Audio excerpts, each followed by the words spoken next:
Shalom anak-anakku yang dikasih dalam Tuhan. Mari sebelum kita mulai pelajaran agama Kristen pada hari ini kita mau berdoa. Tapi sebelum kita berdoa kita mau angkat satu pujian. Ada satu sobatku yang setia.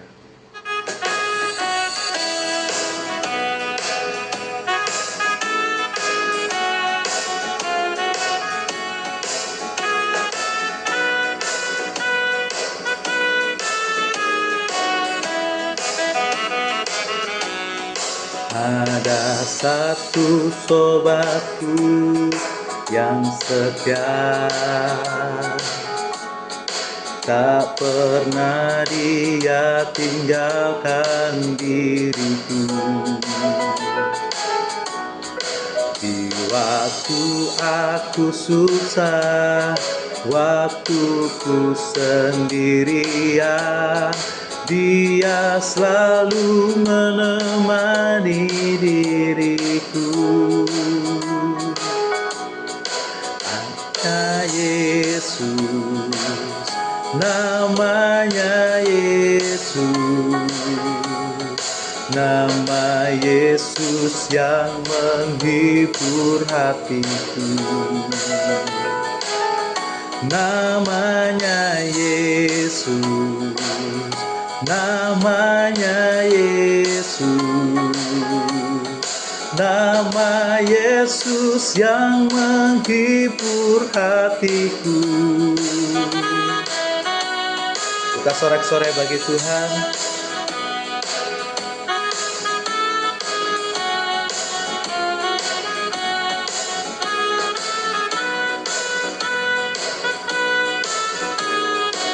Mulai dari awalnya katakan, ada satu sobatku, ada satu sobatku yang setia,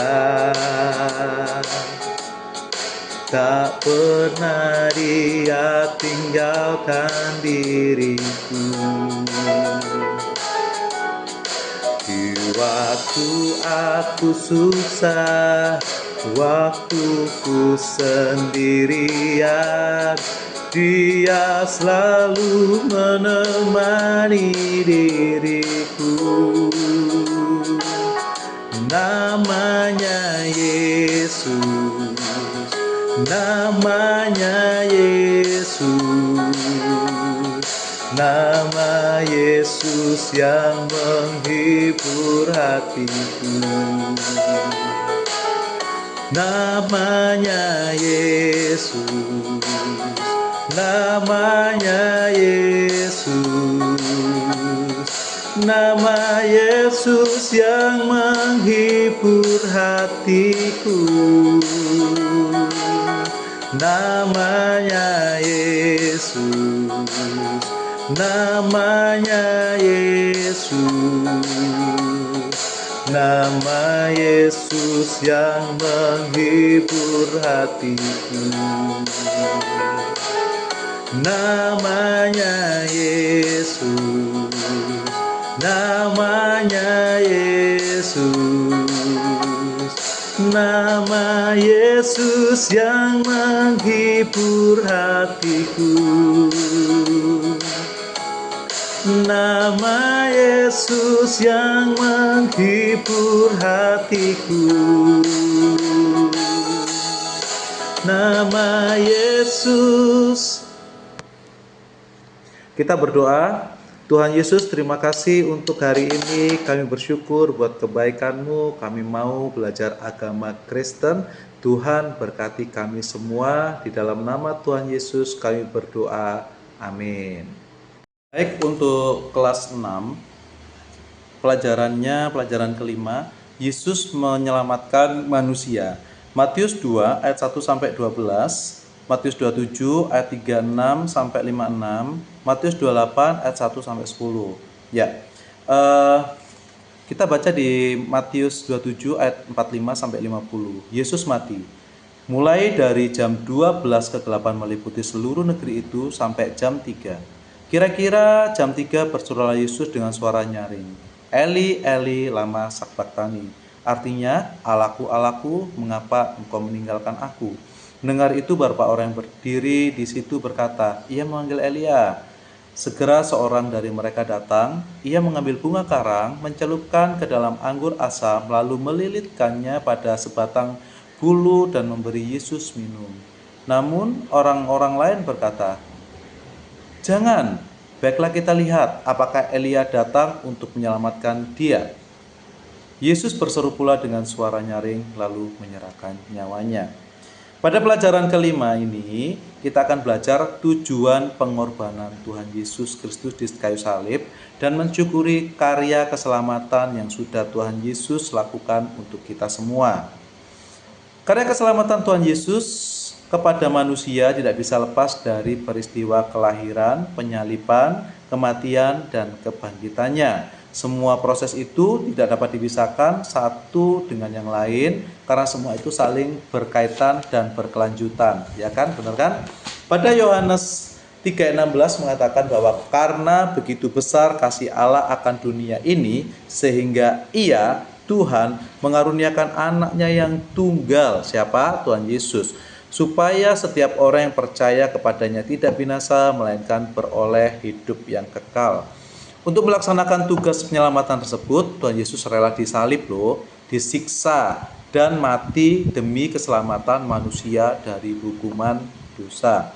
Misi penyelamatan ini diawali dengan kedatangan malaikat Gabriel yang memberitahu Maria, ibunya Tuhan Yesus, bahwa Maria akan hamil oleh Roh Kudus. Maria akan mengandung anak laki-laki dan dia harus menamai bayinya itu Yesus Kristus. Ya, Yesus dilahirkan dalam sebuah kandang domba di kota Bethlehem pada zaman pemerintahan Raja Herodes. Kandang domba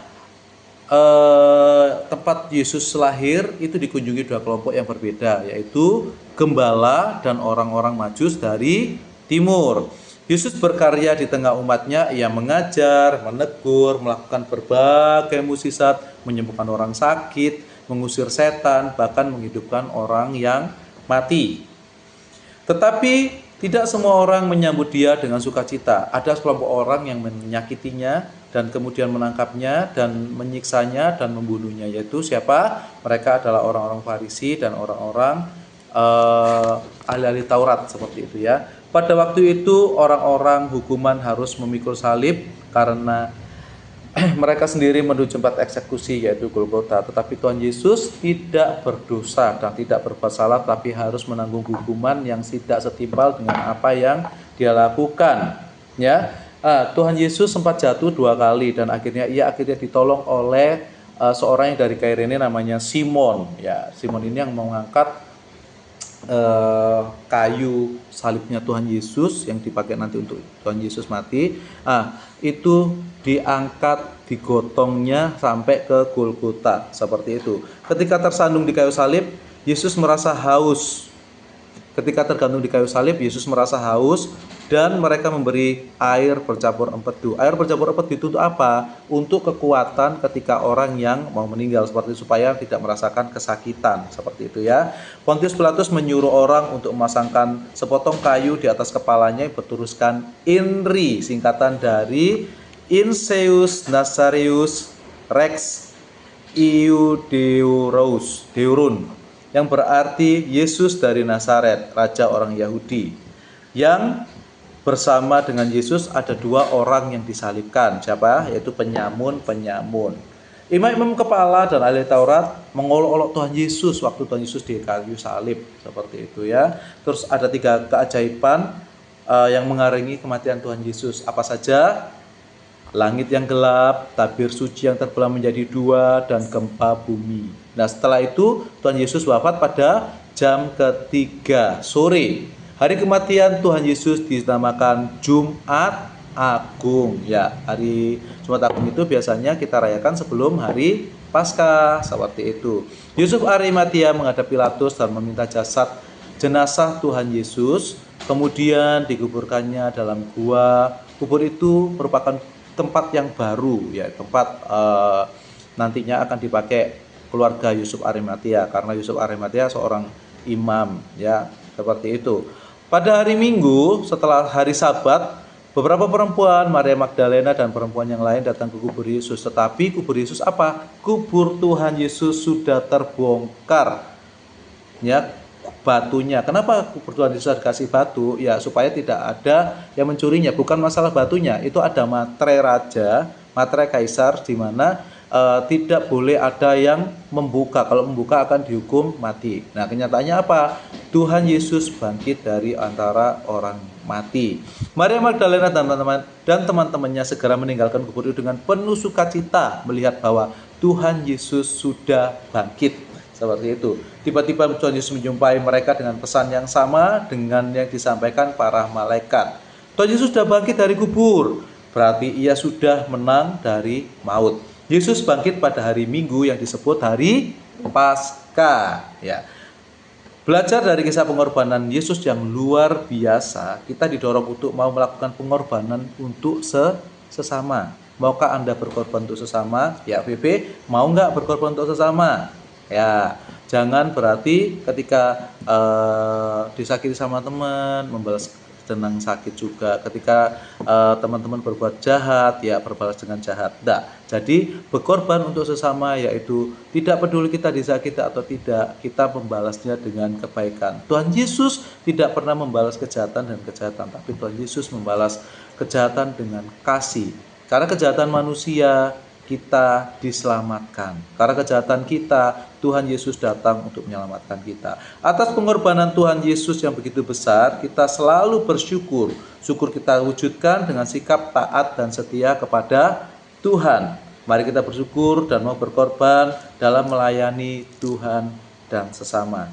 Ingat bahwa kasih Tuhan begitu besar untuk manusia. Kasih Tuhan begitu ajaib untuk manusia. Jadi kita harus rela berkorban dalam melayani sesama. Tuhan Yesus memberkati. Mari kita berdoa. Tuhan, kami bersyukur untuk hari ini. Kami sudah belajar agama Kristen tentang pengorbanan Tuhan di kayu salib. Biarlah kami boleh meneladani pengorbanan-Mu Tuhan. Kami boleh berkorban untuk sesama. Dalam nama Tuhan Yesus kami sudah berdoa dan mengucap syukur. Haleluya, amin. Jangan lupa LKS-nya diselesaikan, pelajaran 1 sampai pelajaran 4. Nanti selama Pak Luki diklat, Pak Luki akan kirim daring-daring dan nanti akan kirim video-video singkat yang boleh menginspirasi kehidupan anak-anak semua yang dikasihi Tuhan. Dari situ nanti anak-anak bisa belajar, anak-anak bisa memahami betapa besar kasih Tuhan. Oke, Tuhan Yesus memberkati.